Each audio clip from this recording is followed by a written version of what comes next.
Падот на Куцевски е само првиот чекор за расчистување во правосудството. Власта подолго време најавува дека корумпираните ликови во судството и обвинителството, заради кои довербата во институциите е само 2%, мора да заминат. Човек кој броеше обвиненија, а не резултати. Ова се првичните реакции по оставката на Куцевски.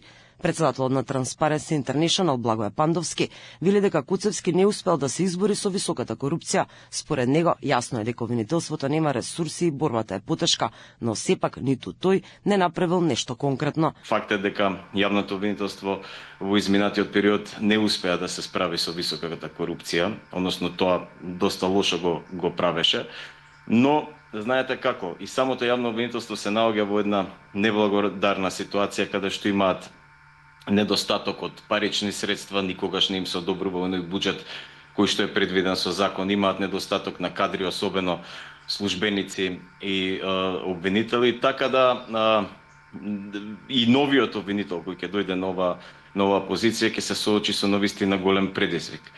Поранешниот истражен судија и сегашен адвокат Владимир Туфекџик вели дека Куцевски се заминува од функцијата тивко, празно, анемично и без поента, исто како што според него и бил избран. Уште еден државен обвинител кој не спомнува политика кога го бираат, тогаш е најстручен и најпрофесионален, а кога го разрешуваат, тоа е политички линч. Историскиот успех се мери со број на обвиненија, како на лента не баре обвинителството е фабрика за производство на обвиненија, а за нивниот епилог ниту збор.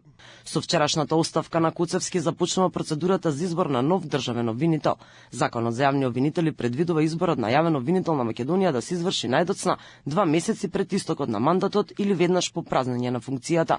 По предлог на владата, собранието распишува јавен оглас, а рокот за пријавување е 15 дена од објавувањето во службен весник.